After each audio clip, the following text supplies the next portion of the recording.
All right, Yes. let's give this a go. Scholar in residence of philosophy and religion in the oh gosh, see? Scholar in residence of philosophy and religion in the arts in contemporary culture program at Vanderbilt University Divinity School, There you go. Nathan Jacobs. Yep. How, how, You did it. It's a mouthful. how are you? I'm all right. That feels like after religion in the arts. It doesn't feel like that should be in that sentence, but I don't know English very well, so it doesn't matter. I'm doing all right. I'm doing all right. Not bad. How are you? It's been a while. It has been, I don't know, a year and a half, Yeah. maybe longer, maybe Hmm. less. I don't know. Time is time shifts with little league seasons. So it's just Yeah. one little league It season to the does. next. So I'm good. I'm good, man. I'm glad you reached back out. You were among a handful of people that I'm like, that was a fun conversation. And literally, I Thanks. still tell so I don't think I've ever said this on the show.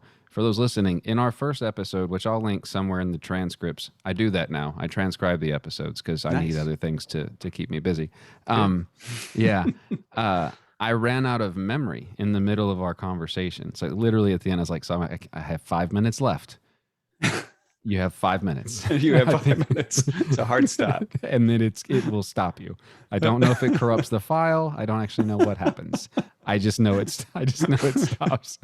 So I came a little better prepared today. Okay, Um, great.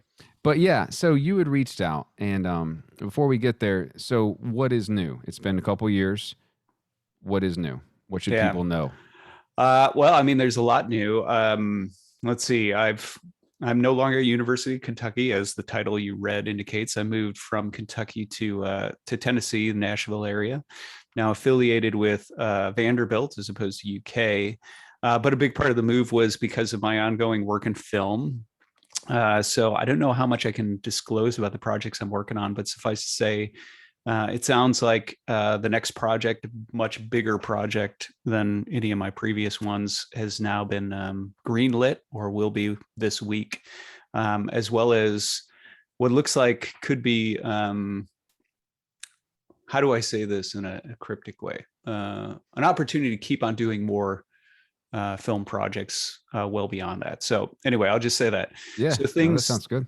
things are heating up in terms of the film side of things. And then I mean, in terms of academics and all that, I continue to write and speak and publish, but film has been a sort of primary focus. And then, my Substack, I suppose I should plug that, You right? should. So I started a Substack, which for me was a little odd because, as I mentioned to you, this one friend of mine, Grant, who we have some sort of mutual connection with, he's a Lutheran pastor. We met initially because he reached out to me because he wanted to learn patristics. Mm, He was a student of mine, and then anyway, we developed a friendship over time, and he realized, whoa, you tend to write these emails to people in answer to questions that are really, really long and really theologically rich. You should publish those. Which to me, if you look at my publications, they're all academic journals and yeah. like Cambridge and things like that. And it's like, well, what journal would publish any of these? And he's like, no, there's this thing called the internet, and you could publish things there too.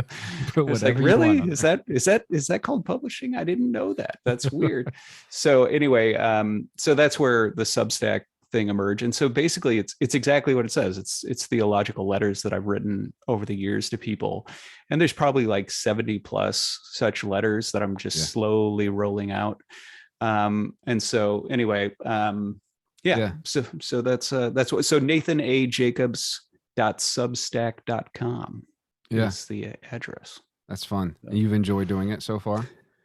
Yeah, I mean, I in many ways I find these letters, they're enjoyable for me to write, because to do the sort of high level academic public publishing that I typically do, it's, I enjoy that too, but it's a lot more laborious to work through and create sort of citation and quotation apparatus and things like that. Whereas when people just ask you theological questions and you say, oh, let me give you an answer, Yeah. and some of that falls away, I don't know, I find it a lot. I find it rather fulfilling to just sit there and just share a theological answer without the pressure of all the academic apparatus. And so to actually put that out there and say, oh, well, maybe there are some other people who would want to read these other than just the one person I wrote them for. That's Yeah. well, we'll see. I guess we'll see. Yeah, I can relate to that. That was the whole reason I started the show. I had questions, and then other people were like, "You should put that on the internet." And I was like, "Why? These are my questions." And That's then right. and then other people are like, "Yeah, but I have that question." So Right. yeah, so Right. I'm gonna guess a venture of what your video is, and this was again, I didn't really know what your answer was going to be. So I'm guessing that you're making a newer version of the chosen little Jesus TV style, No. but more for the Eastern, after Nicaea, that No. region. So it's just going to be those couple hundred years there. That feels right. Why not? Right? Why not? No, I mean it's a good guess. I can see why you went there, but I'll just say this: it's a horror movie, so I'll just say that. Well, I mean, depending on your denomination, also could still fit. Also could still fit. I suppose that's fair. I suppose that's fair. Yeah. All right. So, I'm horrible. I'm gonna burn. I'm horrible. All right. So I do want to get down to business, mostly because I know you have a hard stop, and my son will come home around the same time, and then the dogs Okay. will go crazy, and life will take back over. So you had sent me your Substack, and then for those listening, yours. So Nathan, yours is the second Substack that I subscribe to. Yeah. Um, Thanks. it's not something that I search out, but it Mhm. is something that I'm like, when I get in there and I find one, I'm like, I like this, because there's almost something where I find that authors or people that are expressing their thoughts tend to write in a little bit different way when they know that Mhm. there's people paying for the content. Maybe you're less guarded, maybe you're not. I don't know. The other one that I do is Diana Bass, Okay. and she has the free version, and then she has Mhm. one that's not free, and yeah. Mm-hmm. Anyway, in there though, what were you gonna say? I heard you take a breath. No. Yeah. No. No, I do. Well, no, I do hope that I try to make sure that the content is worth paying for. I'll just say that, Yeah. in Yeah. terms of the point that people write differently if they know people are paying Yeah. for Well, it. I mean, Right? for context, for those that have never subscribed to Substack, like, you will spend more on a burnt Starbucks coffee with caramel every week. Yeah. So, I mean, why are you playing games? Just do it. Anyway, same thing could be said for Patreon though. I Mhm. usually plug that at the end, but why not? Okay. So there's like a 4-part series here, and I'm not even Uh-huh. really sure I'm saying some of the words right. Okay. That will be my Protestant ignorance, right? Okay. So you've got a begotten, not made. Is the Mhm. Nicene distinction cogent? Yeah. And even the word cogent may need some definition. I had to Google it. It's fine, but there's like a 7-part premise here. Like, and I'll just kind of in a nutshell give that premise, and then we can Okay. go wherever we need to go, and I'll Mhm. ask the next dumb question, which will All right. honestly be 100% truthful, because that's about where I'm at still as I've read through some of this. So All right. you basically build on the eunomiums. I don't even know if I'm The saying that right. Eunomians. The Eunomians. Yeah. Yeah, that argue the following: that all that which is begotten is caused. The Son is begotten of the Father, therefore the Son is caused. Mhm. All that which exists is in itself is not caused, therefore the Son that is not that which exists. All that which bears the divine essence is that which exists a se. I'm not sure what that means. And then therefore the Son is not that which bears the divine essence. Which I told somebody what we were talking about, and they were like, Mhm. yeah, that's fascinating. Tell me more. I tried to tell them a little more, and they said, Mhm. interesting. Oddly enough, one of them gave the same, well, what about the angels, which I think is in like the Mm. second version of this. Like, well, those fit all the time. I was like, Mhm. funny you say that. I just Funny read you that say yesterday. that. So where should we begin for someone like myself that grew up in a Uh-huh. Western church that is Mhm. spoon-fed 20-minute homilies every Sunday, and then we don't think about religion outside of that, or theology? Where should we begin with even trying to tackle the topic of Sure. begottenness? Yeah. So I think one of the things, I mean, out of curiosity, can I ask what denomination church you go to? Is it a So sure, denomination, a I currently non-denomination? go to a cooperative Baptist Okay. church, which where I'm at in Virginia basically just means, yeah, we have women in ministry, Okay. and our views on homosexuality are our own. Stay out of our Mhm. business. I don't want you missing money, SBC, and so don't tell Uh-huh. me what to do. Okay. Yeah, but I've also gone to non-denominational. I've been to Uh-huh. Lutheran churches. I've I've attended Presbyterian churches. Mhm.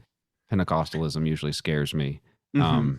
because why not? We're not supposed to raise your hands in church. There's no raising of hands. So Well, the reason I asked was because I was curious whether or not your church says the Nicene Creed, right? Because the Nicene Creed is, one of the only, sort of commonalities you have, sort of creedally speaking, between the Eastern Orthodox and the Roman Catholics, and then carried over into the Protestant traditions, right? So Mhm. Lutherans still say it, if at least traditional Lutherans like Missouri Synod ones, more conservative Lutherans did, the Reformed say it, Anglicans say it, and so on.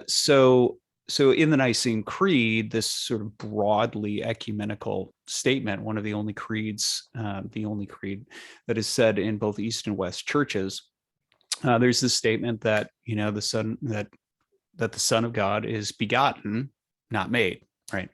And I think plenty of being of the same essence as, or being of one essence with the Father, um, and and I think one of the things that happens is a lot of people hear that, right, or they read, that God's only begotten Son in John 3:16, Mhm. and they're just like, I don't know what that word means, but okay, and they just kind of shrug and accept it, and not thinking about the sort of conundrum that really emerges, which is that begotten, that's the same language used in like all the genealogies. Abraham begat Yeah. Isaac, Yeah. right? And so the fact of the matter is, it's a causal word.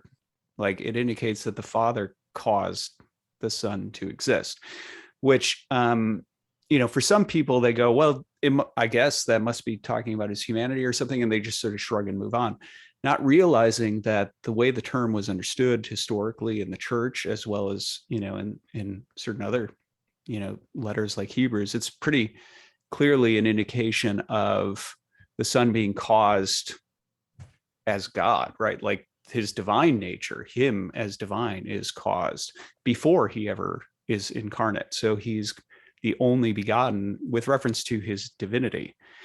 And that raises some interesting questions. Like, I thought God couldn't be caused, right? And Hmm. that's really the syllogism that you read, which I'm guessing, was probably hard for most people to follow. But if they go to the Substack, they can actually see it like laid out. Um, it's an analytic breakdown of the Eunomian objection, and the Eunomians were semi-Arians, which I'll say what that is. But then I do another version of that in part 4, where I restate in a different way. But the point was that people like Arius of Alexandria, one of the big heretics, right, of the early church, the Arian dispute was the one that was so divisive that it required the first ecumenical council, right? This council with representatives from the entire church to sort of look at this and say, well, Arius is teaching one thing, Athanasius, his opponent, is teaching another, which one is the faith that we received?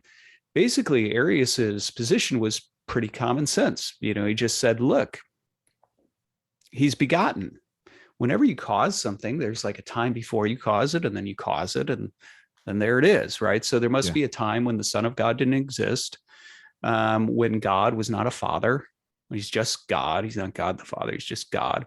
Then he decided he wanted a son, so he begat him, and then he came into being, and and there he is. And this is what sparked the controversy, because people like Athanasius recognized, wait a second, if there's a time he was not and then he came into being, then you're not saying he's God, you're saying he's a creature. He's actually created. He's made. And Arius was kind of like, well, yeah, I guess he is. He's the greatest of all the creatures, right? Most Yeah. godlike of all the creatures. And what was interesting is, while a lot of people recognize, okay, I'm pretty sure that's not like Orthodox Christian, there being little o Orthodox, Orthodox Christian thinking to say that the Son of God is a creature. I'm pretty sure we're supposed to say that he's God. Mhm. But they kind of stop there, and they don't realize that the Orthodox position contra Arius was, no, he's begotten, not made. And so you get into this weird thing where they're saying, no, he's caused, but not the way Arius is suggesting he's caused. And so they're still saying, no, he's caused, but he's not created. And that's what, if you pause for a minute, you go, well, how does that work? Yeah. Sounds a little Yeah. weird. I've done math. That's not how math works. 1 Right. plus 2 is 3. Right. So anyway, this whole response was initially, and with each of these letters on Substack, I I always open by giving the context, right? Who wrote to me? Although I veiled their identity, who wrote to me, why, what occasioned it. And this was a scholarly friend of mine, right? A friend who we did our PhDs together. And so he was like, okay, look, man, I know I'm not supposed to say this, but just between you and me, I'm not sure I buy into the begotten, not made thing. He's like, I'm not sure it's coherent philosophically. And it wasn't the first time I'd heard that. I'd mentioned when you brought up the angels thing, there's an article by Brian Leftow, who's a philosopher out at Oxford.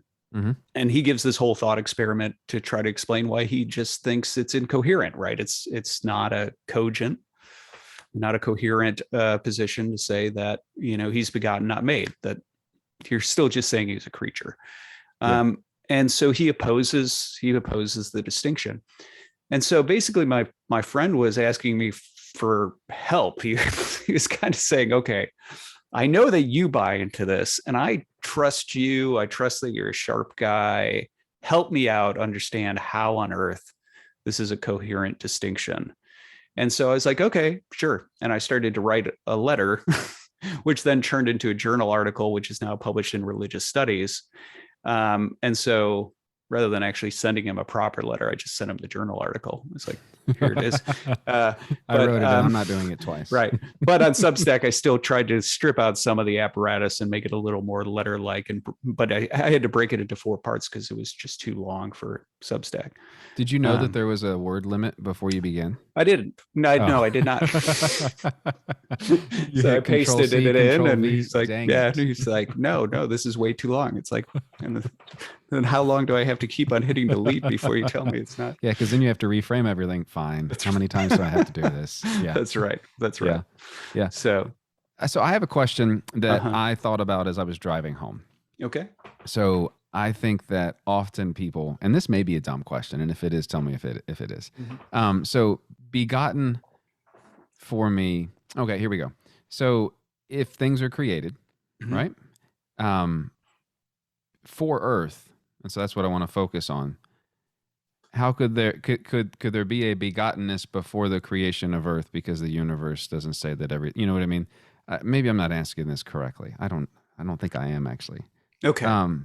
Yeah. Give it another shot. Yeah, I'm struggling. As I'm saying it out loud, I realize how ridiculous it sounds. And this is the downside of not being able to edit the video, because everyone will see how ridiculous I am. Okay, so begottenness and creation only seems to matter for the salvation of people on Earth, because Earth is the central focus point, correct? Like we're talking about the divinity of Jesus, correct? Well, if you're asking me from the Eastern patristic stance, which is what I'm doing, not correct, but keep on going. So my question would be then, could there be a begottenness before the Earth's relation to begotten even matters? If I let me try to rephrase what I think you're trying to get at. Yeah. Right? Is it really that you're sort of suggesting that? Well, let's say that Arius is sort of right. Maybe we ditch the word created, but we still say begotten, and it's still causal. And we sort of do this like, here's the line where all the creatures are.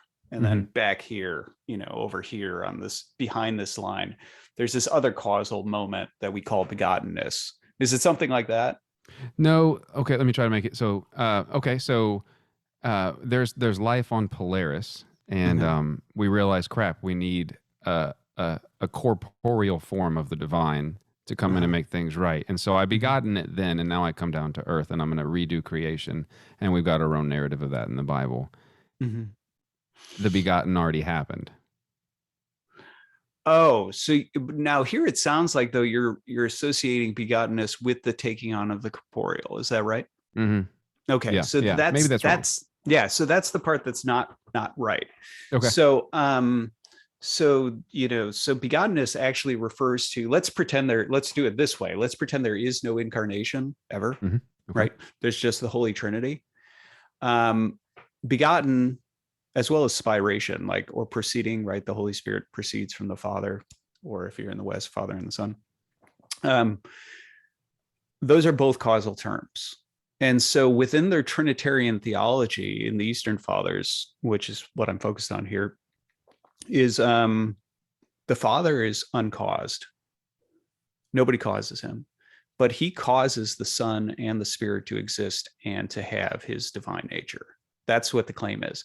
And so even if there were no sort of redemption history in the sense of the Son of God becoming incarnate, the Son would still be begotten in Okay. his divinity. That's the claim.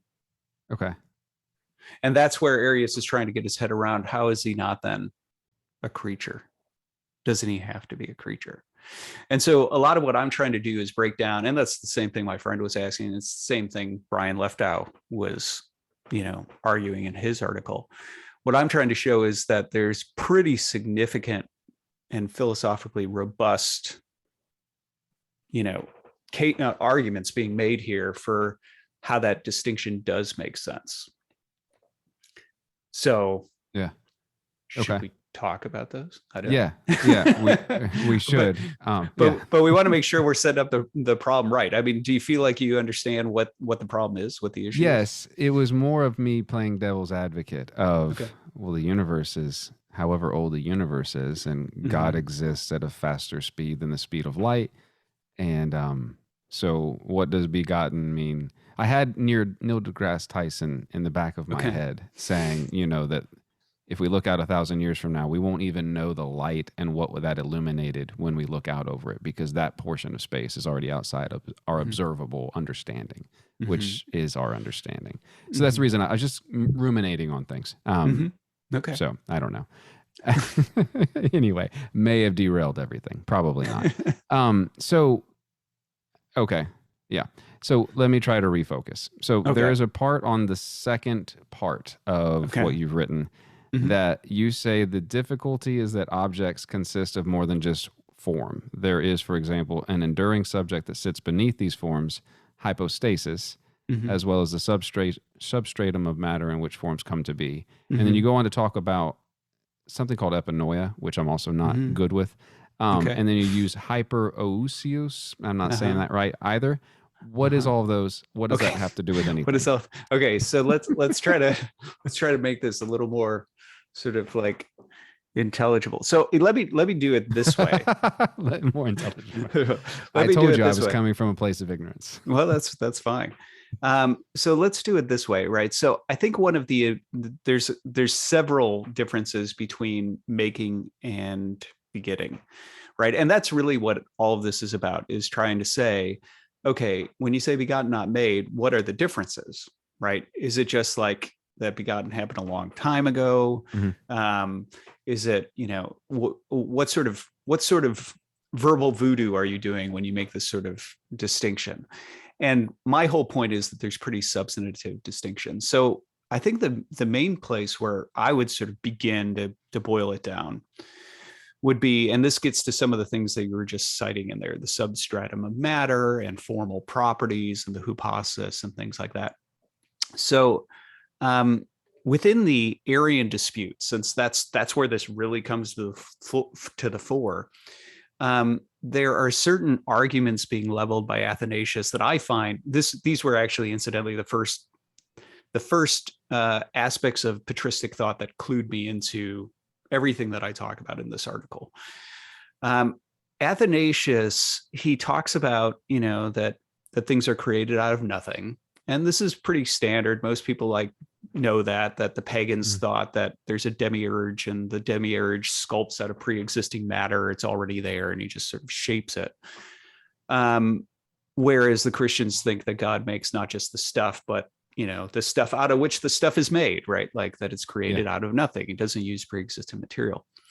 But Athanasius uses then this other technical distinction that I think a lot of people would miss if they were reading Athanasius, but sort of jumped out to me, which that Athanasius says that things move from non-being into being, right? And he talks about the natural state of a thing being non-being, and it can retreat to non-being.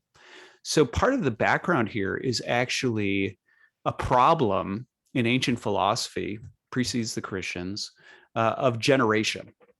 Okay, so you and I accept just as a given that things come into being, right? Like there are plants that sort of move into existence and then deteriorate and go out of existence. There's animals that move into existence and go out of existence, right? Like this is just common sense. We look around, we see it all the time. And we take that for granted, no big deal. But in ancient philosophy, specifically the Eleatic school, they looked at that and they're like, I don't think that makes any sense whatsoever that happens. And here's why, right? So I'll try to articulate the problem. The problem is they're like, okay, so let's say that, let's pick an example here. Let's pretend that this pen moves into existence, right? This is the thing that is generated, right? Comes to be. And so we're going to say that this pen moves into being. They're like, well, here's the problem. Things either are or they're not, right? They either, there's no such thing as like it sort of exists. They exist or they don't exist. And their point is, if it doesn't exist, then it, first of all, isn't an it at all. Second of all, it can't do anything, including move into existence. So you're kind of talking nonsense. But if you jump to the other side and you say, well, it already exists before it exists, well, then why does it need to move into existence in the first place? It already exists. Yeah. So their point is like, there's no coherent way of even formulating talk of generation. I understand that we all look around and we say it's happening, but they're like, it doesn't make any sense.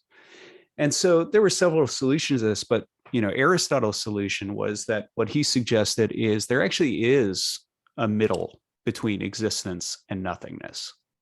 And he suggested that's potentiality. So you have the potential to be stronger than you are, right? You could go and do some weightlifting and usher that sort of potential into actuality. That potential is not nothing. It is something, right? But it's less than concrete actual strength. And so Aristotle suggests that actually is an ontological middle, right? Middle between nothing and something.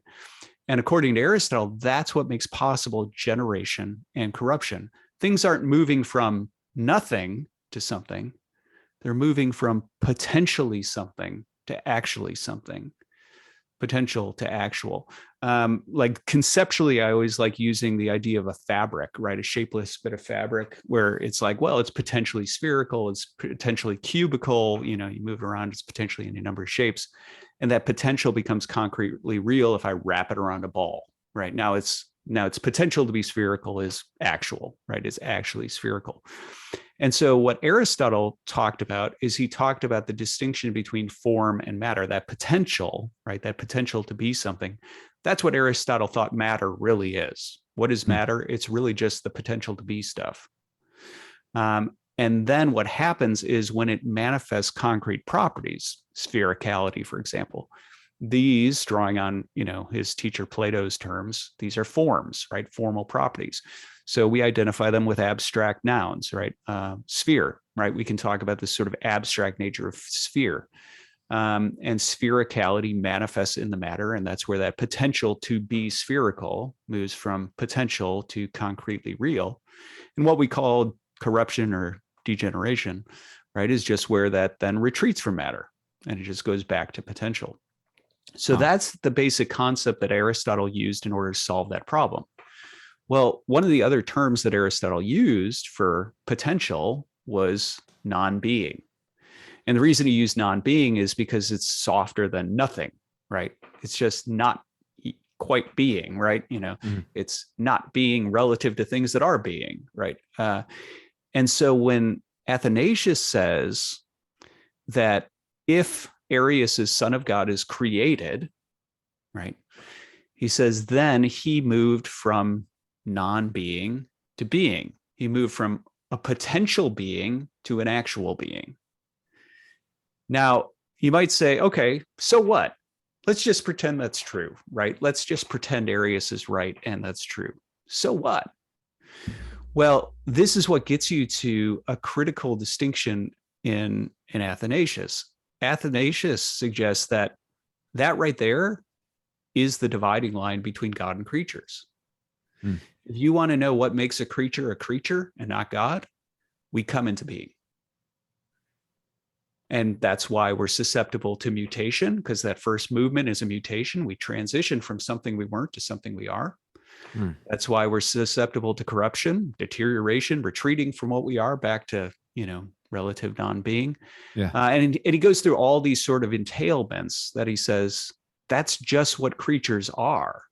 And so in Athanasius's mind, what he suggests is there's this dividing line between God and creatures. And on the one side are all the things that come into being, angels, humans, and if Arius is son of God came into being, then Arius is son of God.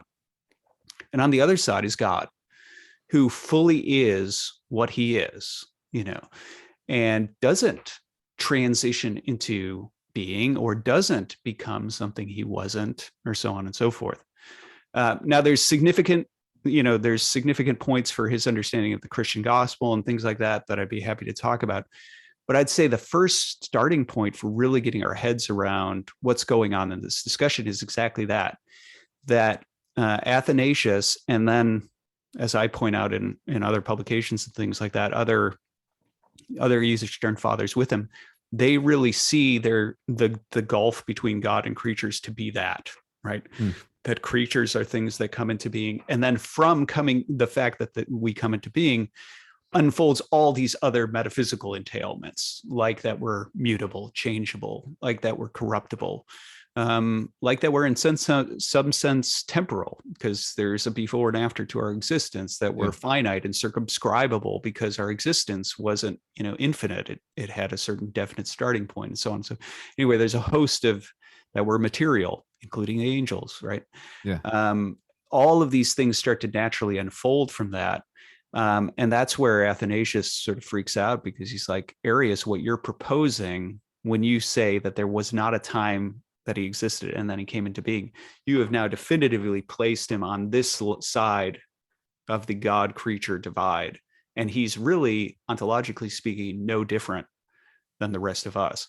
And Athanasius thinks that's why Arius's Christ can't save any of the creatures, because we need something that's not a creature to save us. So anyway, yeah. Okay. So thinking on being and non-being, there's no value in being either then, in that mindset? Like the value, I guess, would be the consciousness, awareness that you are being. So in terms of like the value of things, right? The idea is that when you talk about something being good or bad or greater or lesser or something like that, there's certain targets, right? So think about it this way. There's only one correct way to draw a circle, right? To draw a perfect circle, there's one way to do it. All the points have to be an equal distance from a common century, and that flowing circumference. There are an infinite number of ways to misdraw a circle. And and the reason that's significant is because if change is arbitrary, then there is no better or worse change, right? It's just change. But if it's progress, if it's moving toward, there has to be a target, right, that you're getting closer toward.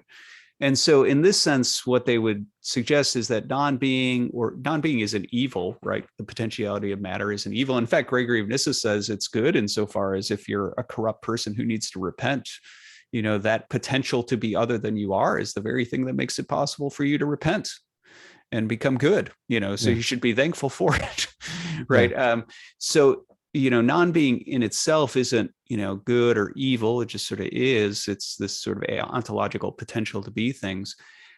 What makes something a movement good or evil is whether it's moving toward its target, right? So in human nature, right, whatever the proper formation of human nature is, the closer we move toward that, if the movement is toward that trajectory, it is a good movement. If it's a retreat or divergence away from it, it's a corrupt movement. Same is true with, plants or with animals or whatever.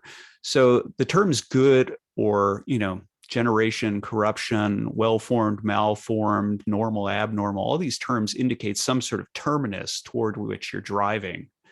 And basically the idea is that movements are deemed to be good or bad relative to that terminus.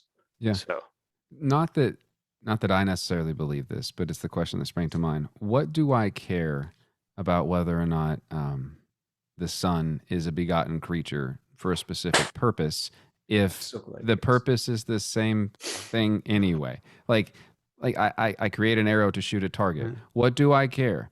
the point was to shoot the target, or the point was for sanctification or salvation or theosis or whatever word you want to wrap around that. Right. Why does it matter? Okay. So to answer this question, I have to tell you how wildly different the Eastern patristic concept of Christianity is from probably Christianity as you think of it. Okay.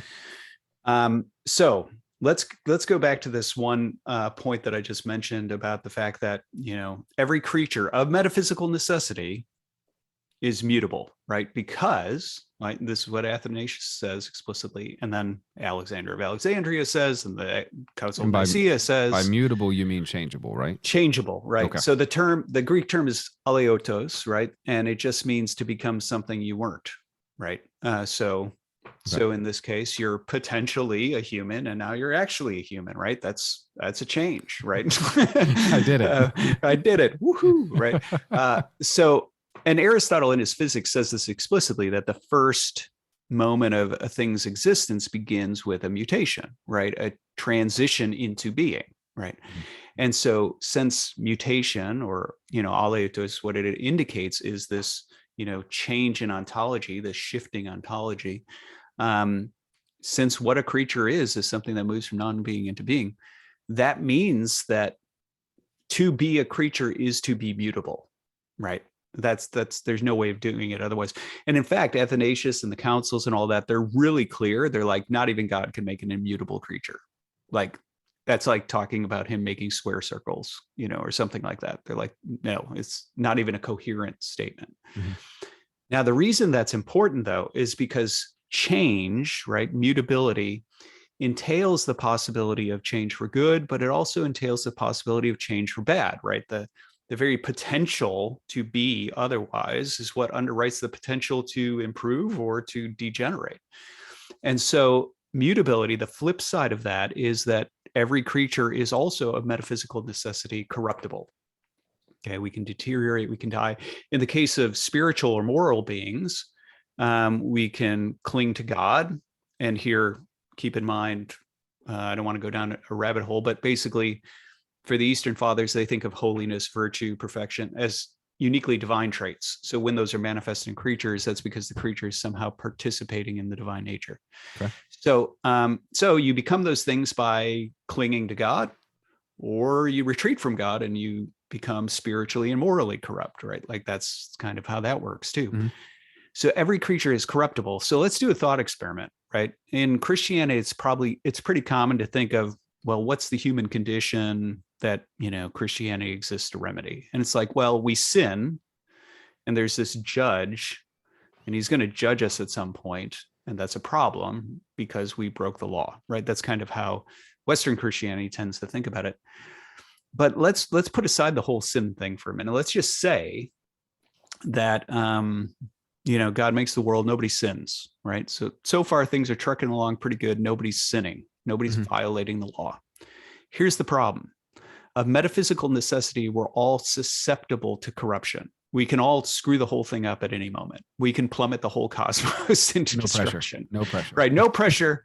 Just white knuckle it a few more millennia. Right. No big deal. And in many ways, for the Eastern Fathers, when they look at Christianity, they see the creature, they see this not just as a human condition. That's why I'd said the whole thing that you'd said it as about salvation being about humans isn't the way they think about it, actually.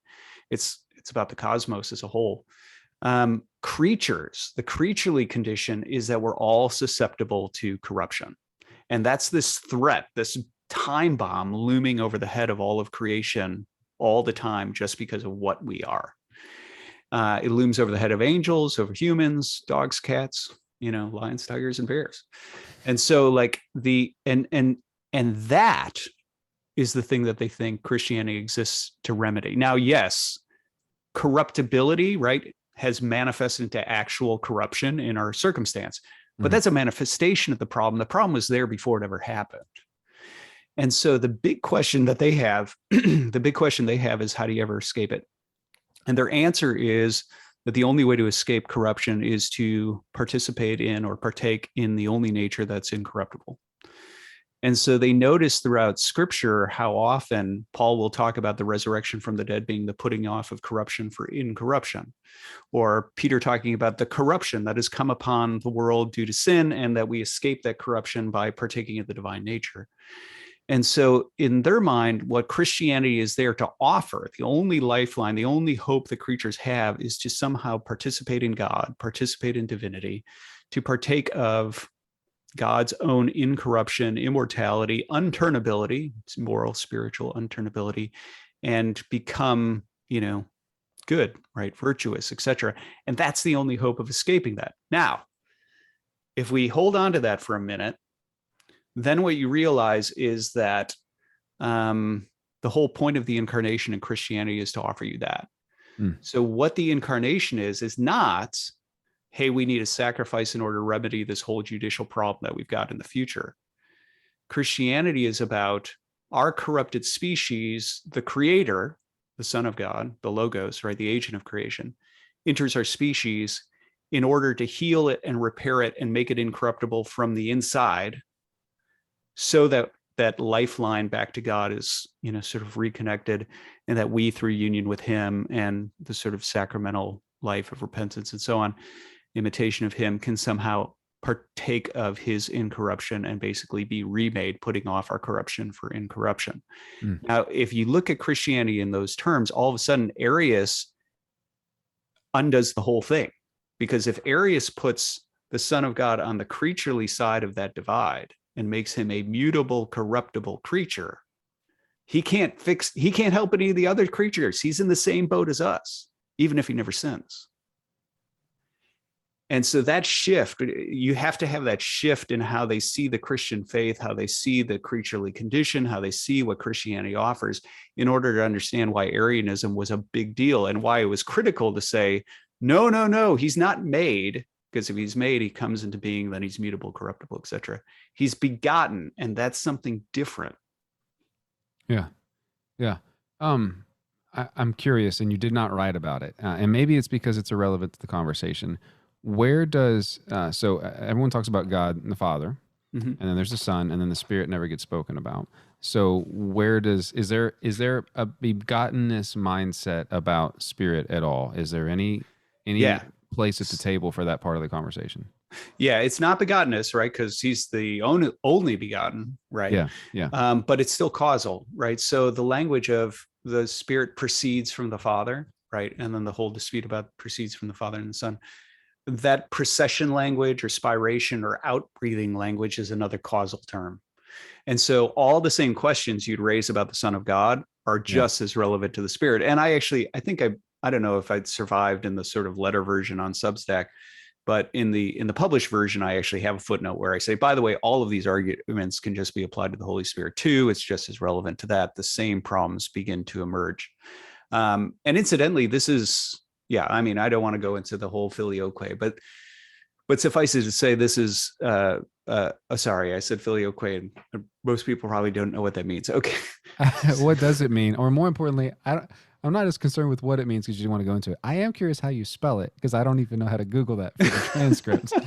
Okay. It's F-I-L, I-O-Q-U-E. Yeah, there's no way I would have wrote that down. Is that right? I think I spelled that right. So it's Philios, right? Which is son in Latin. Okay. And then when you add que to the end of a word in Latin, that's and, right? So it's and the son, and there's no the, because Latin doesn't have definite articles. So filioque. In the Nicene Creed, when it was first written, the original version, it says, and in the Holy Spirit, the Lord and giver of life, who proceeds from the Father, and with the Father and the Son is worshipped and glorified.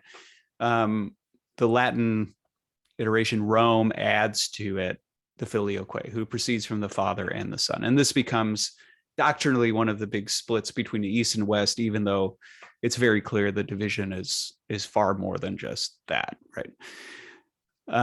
But the point is, like, when you see, for example, the only thing I was going to say just about that is, for example, when Christ talks about sending the Holy Spirit. Yeah. Like in the East, sending the Holy Spirit, on his apostles, is totally different than procession, right? When you're talking about procession, you're talking about the causation, the eternal causation of the Spirit by the Father, just like you're talking about the eternal begetting, of the Son. You're not talking about the incarnation, right? So in the same way with the Spirit, procession is speaking about, the causation of the Spirit, the eternal causation of the Spirit, not the sending of the Spirit at Pentecost. So, Okay. Okay. yeah. Yeah. I want to change gears, ask two other questions unrelated to the Substack article in question, mostly because I think I would need 5 or 6 hours to work through a tenth of my questions, Okay. of which there were many. But there are, and I only say this because I know that we have a stop coming. And so Yeah. there are two questions that I've asked everyone. I don't believe I Okay. ever asked them of you. Maybe I did back in the day. I honestly don't remember, and Okay. I'm too lazy I to probably find out. don't remember either. I'm too lazy to find out. So I am curious on this though, because I think church for you has a different definition than church over in the Western subset of proselytation and the way that we do church on a Sunday or whatever the day is. Mhm. So what are some things forward thinking that you feel as though congregants of the church, capital C church, should be intentionally allowed to talk about without fear of repercussions, and to Mhm. not do so will damage people or the church as a whole?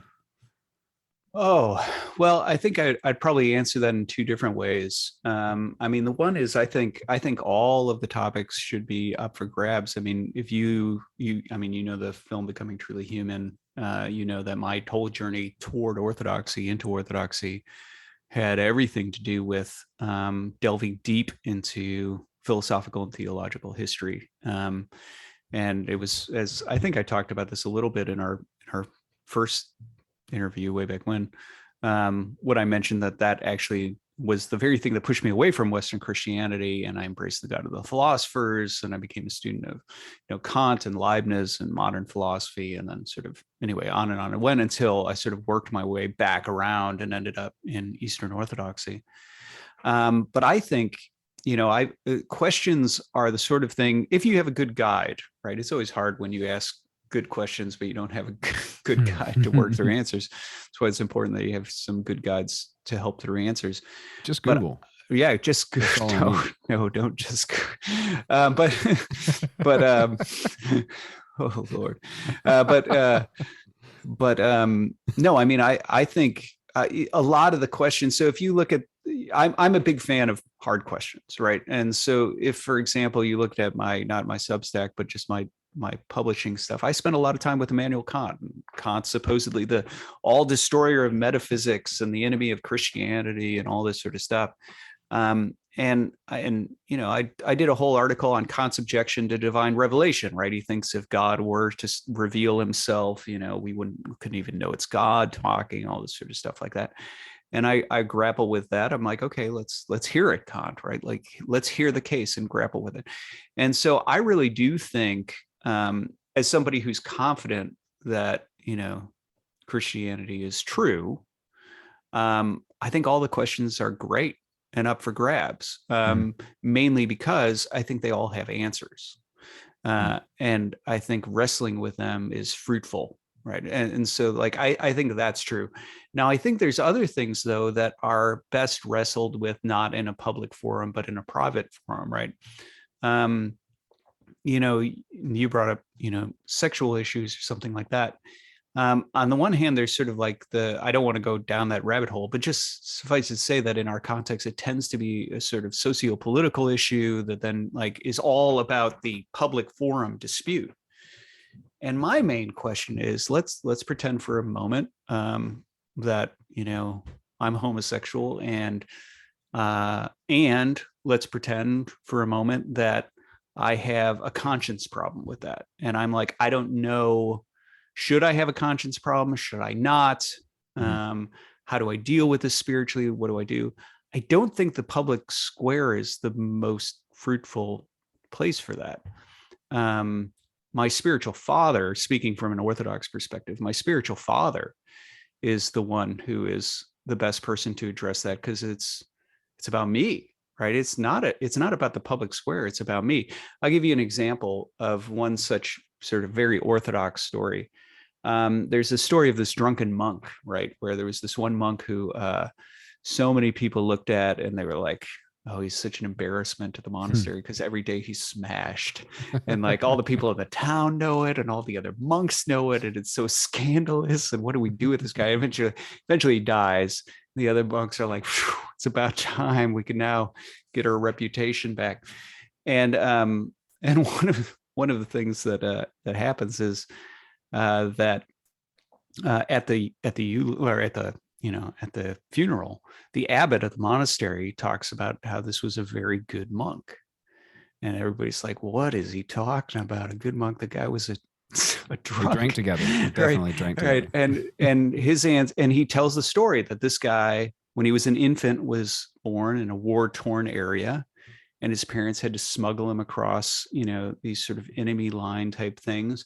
And the only way to keep him silent as an infant was to feed him vodka.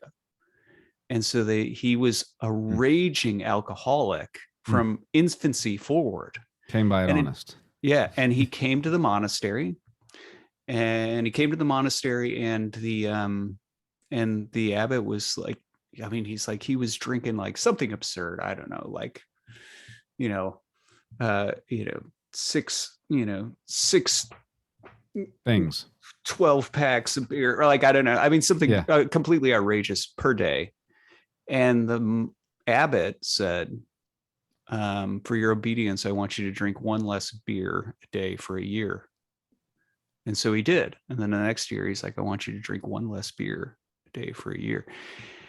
And he did. And he kept on doing that. And he's like, and when he died, he was down to only 6 beers a day. Right. And he was an obedient monk. Right. Yeah. Now, this is a very sort of orthodox story. It's a very orthodox way of thinking about spirituality and things like that. But it's part of the reason why, a discussion in the public square about drunkenness, and that drunkenness is sin and all these sorts of things, that's not going to help that guy. What that guy needed is a wise spiritual father, like his abbot that he had. And thankfully he had one. Right. And I think what oftentimes happens in the public discussion of so many things that are deeply personal and deeply relevant to a person's soul is that the person that they're most relevant to gets lost in the discussion. And so anyway, that's where I'd say all the questions, all the discussions are good. All of them are up for grabs. I love good, hard questions and wrestling with them. But I also think that there's a need for wisdom of the appropriate time and place and people to have those discussions with. I suppose that would be my answer. Yeah. So I said 2 questions. I have 3 because this one should be quick. So at the beginning of the 4-part series, you say, I don't know if this is a good argument, but I will say that the gentleman is now an Orthodox convert. So what was he prior? Did I say I didn't know if it was a good argument? No, I am implying that. You definitely say, hold on, I'll find it now because I don't want to put words in your mouth. Let's see. Right. Here's what I sent in the final manuscript. I think it's a good argument. You say, I don't know whether or not my friend was persuaded, but he's now an Orthodox convert. Oh, is that what I said? Okay. Well, okay. What was he prior? I think he was like Plymouth Brethren. I don't even know what that means. Yeah. Okay. There's a lot of denominations. Right. It's a very conservative Protestant, denomination. He was actually ordained, I think, within it too. Anyway. Fun. Yeah. So when you try to put words to whatever God is, what do you say to that? Oh, so this goes to a topic that I find deeply fascinating. Okay, so again, I'm always going to speak from an Eastern perspective here because I know that's kind of what you want to know because that's my perspective. No, right? I just want your answer. Right, my answer. Eastern, that's right. fine. That's right. I don't care what perspective it is. So, and this kind of goes to one of the things that I talked about in the article where I talked about the difference between epinoia and hyperousios and all these sorts of fancy terms like that. There's a tendency to talk about God as if he's beyond, right? And he's incomprehensible and we only speak negatively about him. And there's certainly like patristic precedents for that, where they talk about this great cloud of unknowing and you ascend into it and right, you leave behind all these sorts of things of the sensible world. And there's plenty of stuff like that. But there's this other aspect of it that I think is so critical in the doctrine of God. Again, this is something that's central in Eastern thinking, but it's so often lost in the West, is this distinction between the essence and the energies of God. And so the energies is this concept that it emerges from Aristotle. He's originally develops it in reference to the unmoved mover, because he needs a term to describe how God does stuff, but doesn't mutate, right? Because he too has God on that other side of the non-mutative line. Yeah. And so he draws a distinction between kinesis, which is sort of this incomplete mutative sequential activity, and energia, which is sort of this perfect complete activity. And Alexandrian Jews pick up on that, and they think this is really useful. They like this good way of talking about God. And so they start to use the term too, but they draw a distinction. Philo of Alexandria in particular draws a distinction that Aristotle doesn't draw, which is the difference between God's essence and his energies. And he draws this because of the conversation that Moses has with God, where he's like, show me your glory. And he's like, you can't see my face. No man can see my face and live, but I'll show you my back. And Philo's like, well, what the heck does that mean? And Philo concludes that God's face is the essence of God, this sort of abyss of unarticulated divinity that we can't possibly stare into or grasp because our mind thinks in sort of finite categories. And he's like, but the energies are his back, right? These things that exude from, the nature of God. And so now that's probably sounds really all very abstract, but the analogy that I like to use to sort of articulate, sort of help explain this is, let's pretend, I've got a musician here. It's Bach reanimated from the dead, right? And so we've got Bach here, and I'm like, hey, so that you ever heard of Bach? And you're like, isn't Bach the one that was deaf? No, that's Beethoven. Okay. That's Beethoven, right? But it's like, you've never heard of Bach, Seth? Like, oh, he's a great musician. And I start to say all this laudatory stuff, right? Oh, he's so good, oh, so brilliant, so creative. And you're like, yeah, okay, that's great. I've learned how highly you think of him, but I don't really know too much what that actually means for him. And I'm like, okay, well, since I can't open up his chest and show you the unarticulated creativity that sits there, I'll give him a piano. And now listen to him. And then he just plays a movement, and then he plays another movement, and so on. Now, every movement he plays is an expression or an articulation of that creativity, right? And each one, they don't exhaust it, right? One movement doesn't exhaust the creativity. You can play a different one. And so there's a distinction, but there's still a connection, right? The articulation is an extension or an expression of the creativity, a finite, circumscribed articulation, but it is not sort of the unarticulated creativity as such. And this is really kind of how, at least this aspect of the essence energies distinction comes down.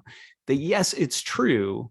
When we talk about God and who God is, they use the term hyperousios, which means he's above forms, right? So unlike triangles, which you have definite properties like three-sidedness that you can wrap your mind around, God doesn't have any of those definite properties, right? He is this sort of abyss of goodness, and that, this infinite something. I mean, these are all negative terms, and this is where you get apophatic language, right? Negative language about God. But a lot of people will stop there, and they'll just talk about this negative language about what God is, and you can't get your mind around him. But in the essence energies distinction, they actually suggest, but the energies you can grasp, just like with Bach. Yeah, I can't stare into his chest at the abyss of creativity that's unarticulated, but I can listen to him play something. And they suggest that that's true of me, right? That's true of you. Like we spend hours and hours and hours together. I still can't stare at your unarticulated nature, right? I get to know who you are through how it's expressed, how it's articulated. And so in this way, what you start to see is, well, how do you come to know God? How do you think about God? You think about him primarily, you learn it through how God articulates himself in providence, in mercy, in love, in his activities, in these energies that exude from him, holiness, and so on. And there's another application of that I'd like to mention, but I don't know if I don't want to. I don't know. Go for it. Eat up all. Okay, go for it. So here's another thing that I think is sort of really fascinating about how the Eastern Fathers talk about God.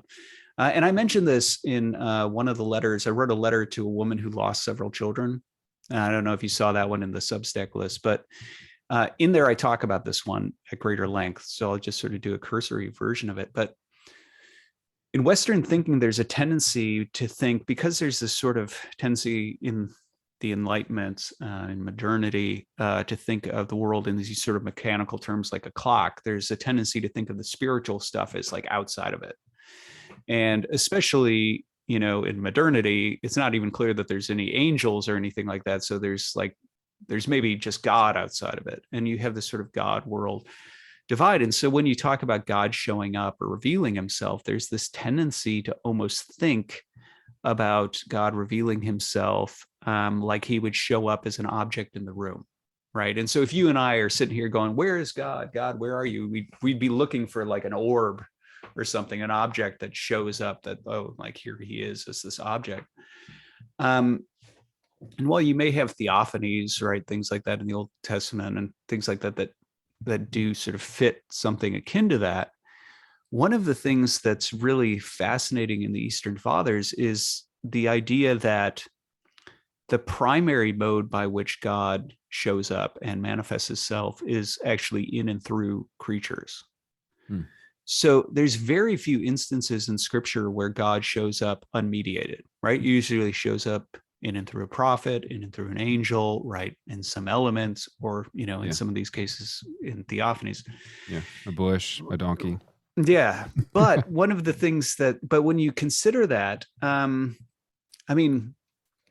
one of the analogies that's sometimes used to talk about this sort of concept of like mediation in the East, like these sort of mediated experiences, is this analogy of metal and fire. And this sort of goes to another aspect of the divine energies. The divine energies, one of the things that people like Philo developed with the concept was the idea that the energies are communicable, right? So how do you explain a demoniac having knowledge or strength that he shouldn't have? Well, he's being energized by a demon, right? How do you explain, a prophet who is, able to do superhuman things, right? Perform miracles. Well, he's being energized by God, right? That's the sort of concept. And they would use, one of the favorite analogies they would use is metal and fire. Whoa. My son's home. Okay. Give me 1 second. They won't be quiet until he comes in. He'll be down here in a second. Okay. They scared me though.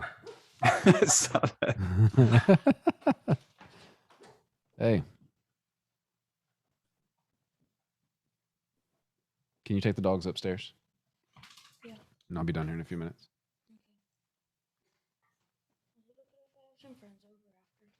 Oh, you have a game tonight. Yeah. Can you take the dogs upstairs? What time is my game? Can you take the dogs upstairs? Yeah, but what time is my baseball game? I have to look at the calendar. Come on, doggies. Sorry. Yeah, no problem. So one of the favorite analogies to talk about this sort of like communicable energy, right, was the analogy of metal and fire. And so if you take metal and you stick it in fire and it heats up, it gets to the point that it glows and it burns, and you can take it out and, you can burn stuff. It illuminates, it's got these energies in it that express the nature of fire. Now, the idea is it's still metal, right? But something of the nature of fire, the energies that express the nature of fire, have taken up residence in the metal. It is now energized by it. And that's how they tended to think about this concept of communicable energies. And so the idea is that, yes, the energies of God, in the West, what is typically called the attributes, but in the East, they're energies, right? His holiness, his righteousness, all these sorts of, his justness, his mercy, all these sorts of things, like these are all energies, incorruption, immortality, right, are things that can be communicated to creatures. And in fact, that's part of the hope of the gospel, is that we can somehow have those communicated to us. But one of the things that comes out of this is also, what I find so fascinating is that in the East, this point that they're communicable also goes to one of the ways in which the Eastern Fathers talk about how we're supposed to, in an unfallen, uncorrupted world, experience God, see God, encounter God, know God. Let's take our metal, and rather than just it being generic metal rod or something like that. Let's say it's a branding iron, right? And so I heat it up, I take it over to a cow, I burn the cow, right? Well, is the cow like, how far does that fire feel from the cow, right? Like presumably the fire feels pretty close. Yeah. And the reason is because the metal is actually now a conduit, right? It's actually brought the nature of fire near to the cow. The cow is actually experiencing the fire. Now, how it's experiencing it is mediated, shaped by the metal, right? But it's still experiencing the fire. That's the nature of fire it is experiencing. Well, the reason this is important is because in the Eastern Fathers, what they see is that us as icons of God, angels as, it's tough to find passages where they actually call them icons, but following their rationale, it would seem they are icons of God too. We actually exist in order to be conduits of God. Like you exist as an icon of God in order to participate in the attributes of God, just like the branding iron. Mm. And so the idea would be that in an unfallen world, a world as it's supposed to be, I don't find God in between you and me. I look at you as an energized icon of God and I see God. So just like, yes, it would be shaped by you, just like my branding iron shapes how the cow experiences the fire, but it's still really experiencing the fire. And so in you, I'd be really experiencing God. It would really be God that I'm looking at, that I'm hearing, that I'm encountering. And the reason I think that's so fascinating is because in the West, mediator, and I think it's probably because the legal connotations tended to think in terms of a separation between, right? Talk to my attorney, don't talk to me, right? That's how we tend to think about mediation or mediators in the West. But in the East, mediators like the angels and humans and things like that, they actually bring the subject near. So rather than standing between and being a hindrance to the thing, you actually bring the thing near, just like the branding iron mediates fire to the cow. So you, as an icon of God, is meant to mediate God to other things in creation. The angels are made to mediate God to the rest of creation. And so there's a real sense in which providence, as it's conceived by the Eastern Fathers, is actually that we should see and encounter God in one another. And incidentally, this would explain why God seems very hidden. When all the conduits and all the icons refuse to cooperate, and we sort of shut that down, God would seem very hidden and very absent, because you're supposed to be the means by which I encounter him. I'm supposed to be the means by which you encounter him. So we're at both times, both the person being branded and the branding iron at both times. That's right. That's right. Yeah. Where you have a direct, yes, that's right. Where you're being energized by God, but then being energized. I mean, so like in my tradition, we have elders, and elders are not like people who sit on a board or something like that. Elders are actually, it's a charismatic office where these are usually like wonder working living saints, right? People like Elijah's who walk around, Elder Paisios being one that you could look up. And we have an unbroken chain of these all throughout our history. But you listen to these stories where you sit down with the elder and, he tells you secret knowledge about yourself. He performs a miracle. If I'm having a conversation with somebody like that, God doesn't seem very absent in that moment. In fact, he feels very present. If an angel were to show up here and start talking to me, I presume God would not feel very absent that moment. He would feel very present. But that's what's supposed to be normal, right? Like that's what the norm is supposed to be. So there's a real sense in which the way in which we currently exist, where it's like, I can't see God, where is God? That's not the way things are supposed to be. I'm gonna paraphrase what you just said, because it's what came into my mind. So the way we're supposed to be is the way that it is when the veil is torn, and we've intentionally then just erected new veils. Is that fair? That's I mean, I would say that's kind of fair. I know I would say it's fair, and sort of the veil language it sort of loses the mediator language. But yeah, there's really supposed to be a sense in which, yes, like just like people who saw Moses and his face is glowing with divine glory, and they're seeing the glory of God, right, in Moses's face, Hmm. and they're freaked out because that's not normal. Yeah, people don't do that. And he's got to like put a veil on, right, to use your veil language. Yeah. That would actually be, yeah, I mean, if you want to combine the two, right, that's kind Yeah. of your veil language, right, Yeah. is that the way people saw Moses, that's what you should see all the time throughout all of creation. Hmm. But we're all walking around with veils over top. Huh. Yeah. So you talked about the Substack. Uh-huh. Where do you want people to go to do whatever it is that they should be doing as it relates to the work that you're doing?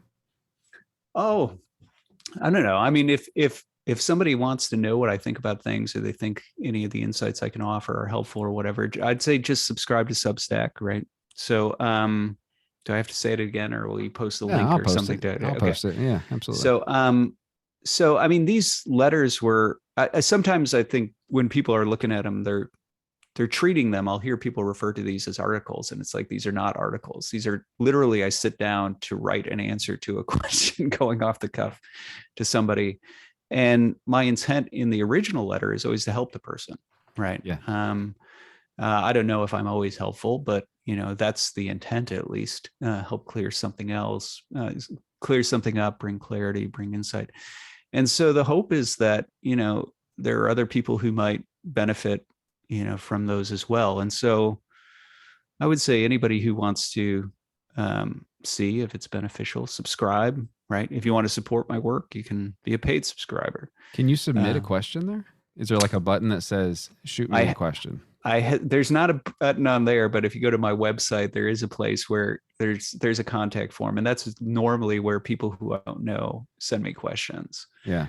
And so people can do that. Now, I can't, given how long the responses are that I write, it usually takes a while for me to get back to. I mean, sometimes I knock it out in a single sitting, the next day, but I know I'm working my way through a couple of questions that I just got that'll end up on the Substack eventually. So people are free to write to me and ask me a question, and they might hear back, unless of course I start, thanks to you now, get like 100 questions. Then I'll end up just picking which questions I like. But well, I'm not intending to create problems. Yeah. So, Nathan, as always, man, I really enjoy talking to you. Yeah. It's fun. Thank you for having me. Thanks for humoring me as I ramble through a question. That's the downside of not scripting them. So, well, fair enough. So, well, good. Yeah. Good. Well, the only thing I would say is I feel like we sort of set up the problem of begotten, not made, and I never really said much about the answer. Can I try to summarize an answer in like 3 minutes? You could take longer than 3 if you need, but sure. Well, yeah, I have 5 hours left on this memory card. Okay, so well, I don't have 5 hours left on the clock, but I'll. I mean, I think we established pretty clearly the whole like mutability and difference between God and creatures, and why that issue is so significant. What I just say is that if you hold on to that and you recognize this sort of difference between the mutable, right? This is what a creature is, right? It comes into being, that means it's mutable, et cetera, et cetera. You look at that as entailing corruption. Now you see this creaturely problem, and you see that the hope of, creatures is to partake of this divine nature that's on the other side of that line, that's incorruptible, that's immortal, that's immutable, and so on.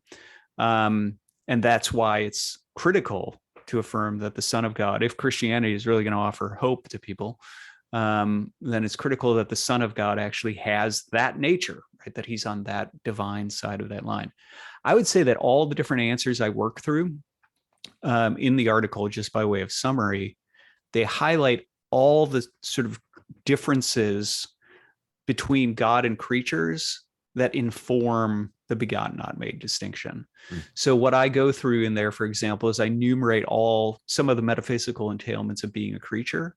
And then what I do is I talk about the negative, the apophatic descriptions of eternal generation that they offer, right? He is not material. He does not come into being. He is, not finite, et cetera, et cetera. And so there's all the negative things, which are really just to say it's not that. And then there's a few positive things that are said in there, like that it's eternal, like Mhm. that it's analogous to a father giving his same nature to his son. And then the sort of the third section, I think, is where I talk about a modal difference, which is the differences that they take it to be sort of natural for the father to be the father, right? It's inconceivable that the father would not beget the son, whereas the same isn't true of making me, right? I could not exist, right? That's Yeah. a sort of free choice on the part of God. Not to say that they're denying free choice with regard to generation, but I might not have existed. The same can't be said for any of the members of the Trinity. And conceptually, what that really looks like in their mind is to say, one of the analogies that I think is just a really helpful sort of placeholder to hold on to is that they use the analogy of the sun, the sun, right? Sun, not this being the son of God, but the sun, like in the sky. Mhm. And the idea is, well, let's pretend one of the main problems that they see conceptually happening is that people like Arius think in terms of causality in only one way, what scholastics would call per accidens causation, which is that it's sequential. This happened, then this happened, then this happened. Whereas per se causation is coterminous, right? My cup is currently suspended on the desk, and the top of the desk is suspended by the legs, right? That's a cause-effect relationship, and it's ongoing, right? They're coterminous with each other. And so their whole point is that when you're talking about begetting in a creaturely context, I beget a son, it's per accidens, right? I beget him, I can drop dead of a heart attack, my son still exists, right? But in the Trinity, when you're talking about the causal relations there, they're per se. And so using this sun analogy, let's pretend for a minute that the sun always existed, right? The cosmos didn't come into being. It's always been, it always will be, et cetera, et cetera. Would its light always exist? Sure. Would its heat always exist? Sure. But would its light and its heat be causally dependent upon it, on the sun? And the answer is yes. And so this is sort of a picture of this sort of eternal causation, an eternal, ongoing, unending causation, where all three things are present, but two of the things are dependent on one of the thing. Yeah. Right. And that's really sort of the concept of begetting. If you're going to take the very sort of most basic picture of begetting and procession, is the idea that the Father forever begets or generates the Son and forever outbreathes or spirates the Spirit. And this is a unique mode of causation because, well, they all share a common nature, which is the divine nature. And that's what places them on that side of the dividing line, as opposed to us who come into being. Yeah. Right. Yeah. So that's my best attempt to give a short summary of what the bottom line comes down to. There is a better option. There are actually two. We could do a part 2 whenever the schedule's aligned. Okay. Or people could subscribe to the Substack. Oh, there is that, right. But you gave them the part of the answer. Well, but there were 2 topics you wanted to talk about today, and one of them we haven't even mentioned. So we could do a part 2, but reserve it for that one. Let's do Wasn't it. there a second topic? Yeah, that's the Hell and Hades, right? Yeah, that's right. Yeah, The Hell and Hades distinction. Yeah, I actually thought about that on Sunday. I sing at my church, and one of the songs literally has a lyric that says "keys to death and Hades in his hands," and that's all I thought about was after that. And then anyway, it's hard to have it. Anyway, it doesn't matter. So Nathan, enjoyed it, man, really much. Yeah, thanks for having me. I appreciate it. Yeah, my pleasure. All right, let me hit record. Stop.